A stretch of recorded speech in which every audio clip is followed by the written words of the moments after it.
Hey everyone, welcome back to Southern Gal True Crime, or if this is your first time here, thank you so much for dropping in.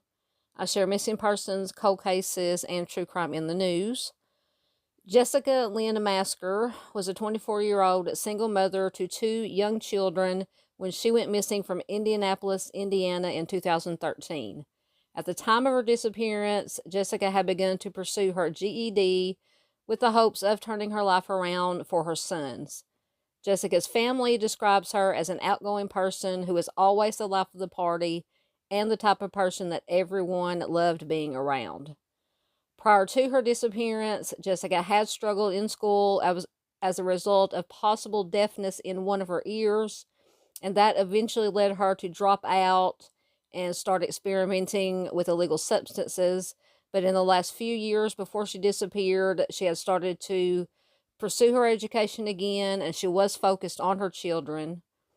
On April 14th of 2013, Jessica was taken to the hospital following a domestic dispute with her boyfriend, and her boyfriend was reportedly arrested following this dispute. The following day, April 15th of 2013, Jessica's aunt dropped her off at her cousin's home, who lived in the 4800 block of East Washington Street, where she was planning on spending most of the day there. At around 3 a.m., Jessica and her cousin got into an argument. This resulted in Jessica leaving and walking down the street to a nearby gas station. At some point that evening, Jessica called her brother saying that, quote, two men came at her the wrong way. Now the question is, did Jessica know these two men? What did they want from her? What did she mean by that statement? So she ended up asking her brother if he could come and give her a ride home, but he was already on his way to work, and he suggested that she call their mother for a ride, but unfortunately Jessica never called her mother. Instead, she ended up calling her boyfriend for a ride. Jessica was last seen at around 4:30 a.m. Investigators believe that she had plans to meet her boyfriend after she left the gas station. During a phone call, she did tell her boyfriend that she was at the gas station, but that she was planning to walk down East Washington Street. And after that, she has never been seen or heard from again. At the time that she disappeared, Jessica was 5'2" tall. She had hazel-colored eyes and brown hair. She weighed around 95 pounds. She was last seen wearing a red and black jacket with a fur-lined hood, jeans, and gray and pink tennis shoes. She does also have several tattoos. She has the name Rob on her left wrist and the word Lil, L-I-L, on the inside of her right wrist. She has a large flower on her back, an undesignated, unspecified tattoo on her upper right arm and shoulder, the name Travis on the back of her neck, and a vine on her right leg. Jessica's family does fear that she was abducted, possibly by someone she knew, shortly after she left the gas station in the very early morning hours of April 15th. During their investigation, police did question Jessica's boyfriend. Now, her boyfriend has never been named a suspect in her case. He denied any involvement or knowledge of what happened to Jessica. And over the years, since her disappearance, Jessica's family and friends have continued searching for her. They've held vigils and doing everything they can to keep her case in the public's eye and on the police's radar. No one has reported seeing or hearing from Jessica since she went missing in 2013. Several reports state that police do not believe foul play was involved with Jessica's disappearance, but her family disagrees with that. They claim that Jessica would never abandon them or her two children, and they continue their search for Jessica to this day. Family and friends started a GoFundMe in 2021 to raise money for a reward to help solve Jessica's case, and anyone with information about Jessica's disappearance can contact the Indianapolis Metropolitan Police Department's Missing Persons Unit at 317-327-6160. You can email missingpersons@indy.gov, or you can contact the Crime Stoppers of Central Indiana at 317-262-TIPS. That is 317-262-8477.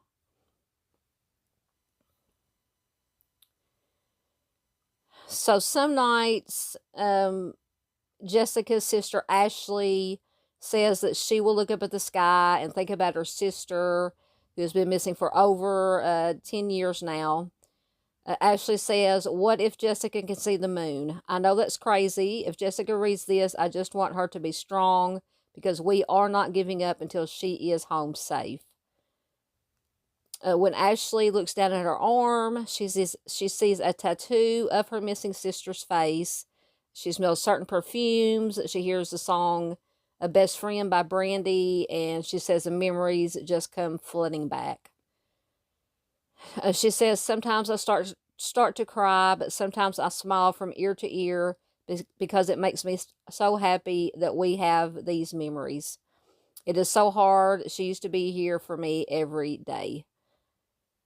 Jessica's family knows that Jessica did make mistakes, and they suspect that her history of substance abuse did play a role in how seriously investigators took the case initially. Jessica's mother, Sherry, says at first they said there was no foul play because Jessie was on substances. She was trying to get help. She had been to rehab 3 times. The Indianapolis Metro Police Department declined a request for an interview with the detective assigned to Jessica's case. Her sister Ashley says people will say she OD'd. If that's the case, then somebody would have found her by now. Where is she going to OD that nobody is ever going to find her?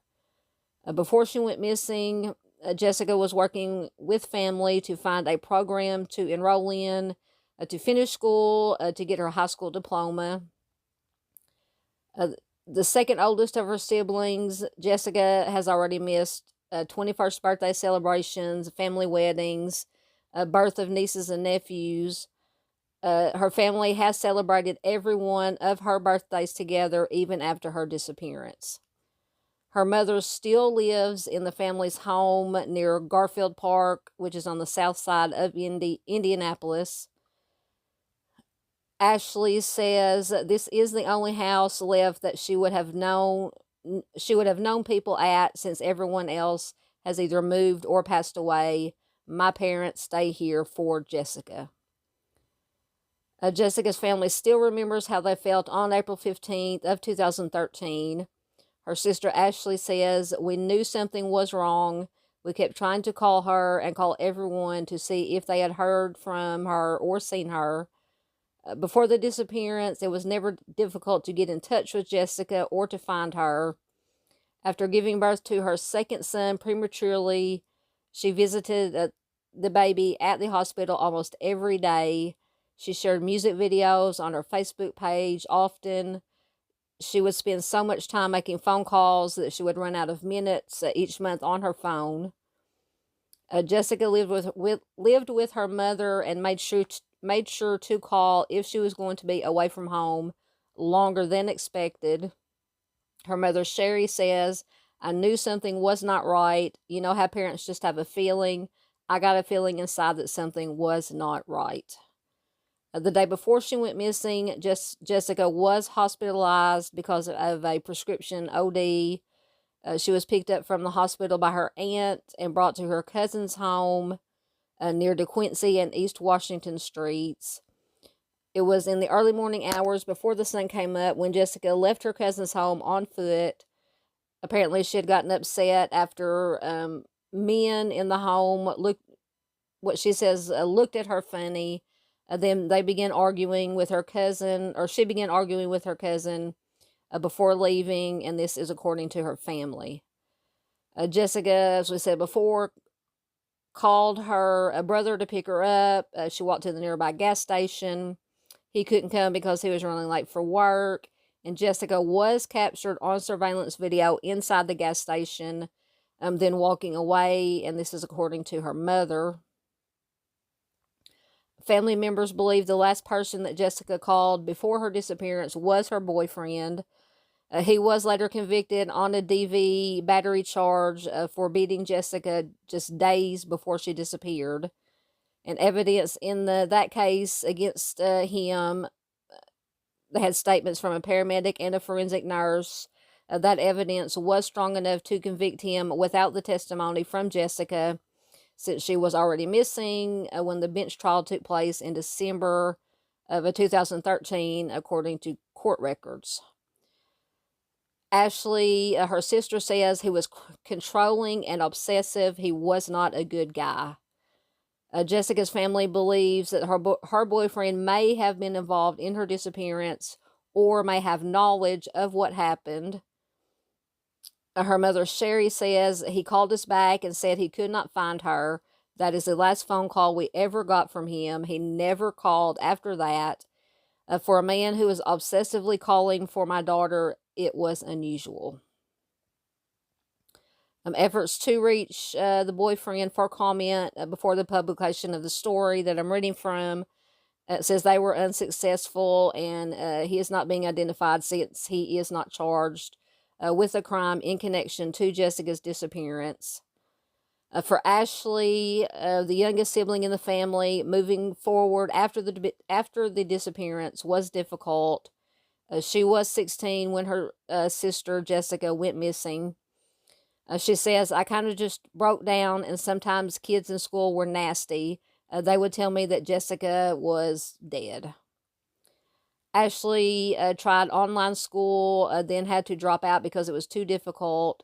Since then, she has gotten her high school diploma as well as her driver's license, and she still thinks of coming home from school when Jessica was around and doing chores together. She says, I would sweep, she would mop, and we would act like we were holding microphones. We can't sing, but we would sing at the top of our lungs. Ashley remembers decorating clothing with Jessica with puffy paint, then wearing the clothes to go to the roller skating rink. She keeps missing persons posters with Jessica's photo and contact information for investigators in her car at all times.